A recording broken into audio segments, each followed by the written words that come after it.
Yo, it's Corey here at Flowway, and I'm back with another quick one. Today I want to talk about tonal prints, or tone on tone. These prints are super soft, they look outstanding, and they're relatively easy to pull off, so helps keep your costs low.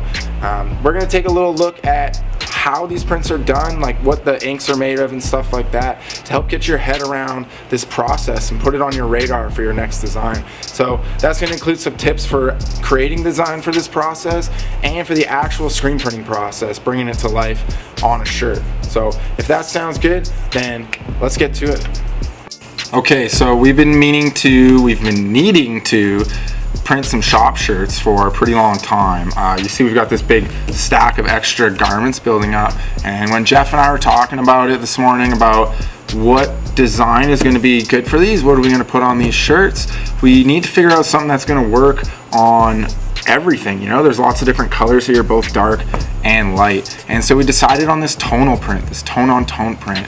We've been doing them for a while, and it's perfect for this stack because it's super soft and it'll work across a wide variety of garments. We also have a lot of blended shirts in here, and it's even better for that. So this stack is looking pretty perfect.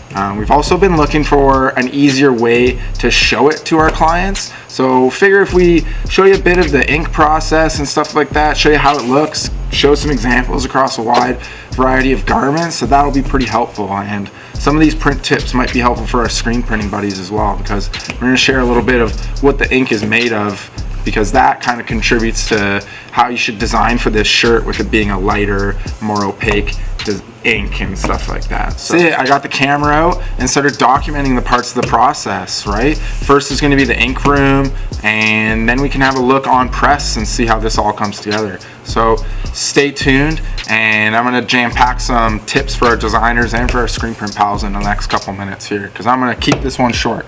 All right, let's do it. Okay, so what exactly is tonal ink, tone on tone printing here? The main difference to me is that it's a lot less opaque than typical plastisol inks. It's mostly translucent. The way we do it here is almost 99% clear base with just a little bit, like less than 1% of whatever we're tinting it with. So today in the shop we're doing shop shirts with a 2-color design, like 2 different tones. Kind of tricky, but we're keeping it simple and just doing white and black. So the reason I bring up the ink and the ink mixing here is because I think it's important to understand just how simple the ink mix is, you know, because you should be able to ask these questions to your print shop, like, hey, can we tint it with any of these other colors on the wall? The answer is yes. We can tint it more, we can tint it less, we can use colors, we can do all sorts of stuff, right? And the more open that communication is with your shop, the better of a final product you can really get to, right? As a client, you want maximum confidence when you're approving a job like this, especially when it has a little bit of a special effect type of thing. So just the fact that you're taking the time to watch videos like this and learn a little bit about the process, whether you're ordering from us or not, you will be kilometers ahead in the way that you communicate and are able to communicate these types of variables in the print process. It all really adds up, so good on you for that. All right, for the designers, I'm gonna try and keep it quick here. In the case of a mock-up, you can pretty much just bump your design down to like 30% opacity, and that's going to be pretty true to how most printers are going to get this. But like I said, you want to talk and have communication with that printer to make sure they're trying to nail the same amount of opacity as you're showing in your mock-up. And that opacity slider is really a great way for you to articulate how bright or how not bright you want those tones to be. Right? So the other thing is to take the process into consideration for the design. Since it is a softer print, more opaque, or sorry, less opaque, it's going on to blended shirts a lot of the time, like I mentioned before, you're gonna want to keep the design bold. It's not a rule.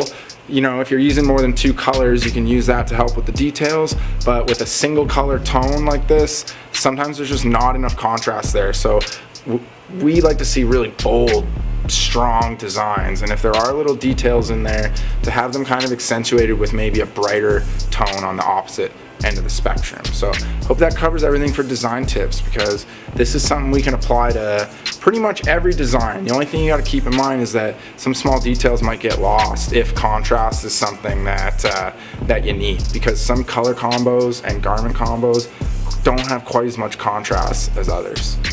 Alright, so for the screen printers, I'm not trying to be tutorial guy or like learn it on camera vlog guy. So let me just tell you where we're at after printing it for ourselves, after printing it for a bunch of clients, and now back today printing it for ourselves again. So all I can really say is that since the ink is mostly base, it's a little thinner. So we're going to want to go with a higher mesh screen just based on that alone, and that's going to give us a nice thin layer of ink on the shirt. Now typically we'd be using a more opaque ink with these higher mesh screens, but in this case we're not, right? It's mostly base, it's very translucent, so we do need some good coverage still, and so for that reason we're going to use a triple duro squeegee instead of a single duro, and that is going to put a little more ink through that screen. And the idea there is just to fill the knit of the fabric on top of the shirt without crushing it into the screen by using more pressure. It'll just let us get that coverage with less pressure, and that is a good combination to have, because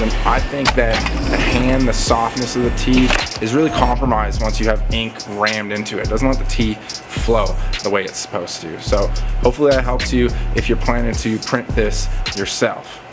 So that's pretty much it for tonal printing, like tone on tone printing. It's typically a super soft print. It's vintage look, so you want to keep that in mind where your designs, big, bold designs. And if you do have a lot of detail, maybe consider a second tone, a lighter tone or something to give it the contrast that it might not have if it's being printed onto a blended shirt or something like that, right? So super simple ink to keep in stock. We don't charge anything extra for it. You know, the job we're seeing today would just be any old 2-color job. We just call it out with clear ink lighter and clear ink darker, and that gives our operators a pretty good idea of how they're supposed to proceed with this, right? So I just want to put this on your radar. I hope this gets the gears turning for somebody, because it definitely gets our gears turning too, and I think this is pretty on trend right now. So hopefully this hopefully this works well for y'all. We have a lot of clients being really successful with this, and we're doing pretty successful with it as well. So thank you for watching. You know I gotta ask for the likes, the subscribes, turn the bell on and all that, because we have more videos like this coming. I'm gonna keep taking these opportunities, you know, when we have a big stack of jobs coming through and it's something that is a great opportunity to film, something that we haven't taken a chance to show our clients in a while, I'm hopping on and I'm going to document that process. Not take a day to film something, but just document it as it's going through the process. So the more of you are liking and subscribing, the more it kind of enthuses me to pick up the camera and do that and show some of this simple stuff, not only to our clients, but to our screen printer pals as well, because I'm sure y'all can gain a bunch from this. And if there's anything else you have in mind, any other questions that you would like to gain, any other knowledge you'd like to gain, drop them below in the comments, because you know I'm an open book. I'm here to chat, and I love to chat. Good ideas in is good ideas out. So thanks again, and we'll talk soon.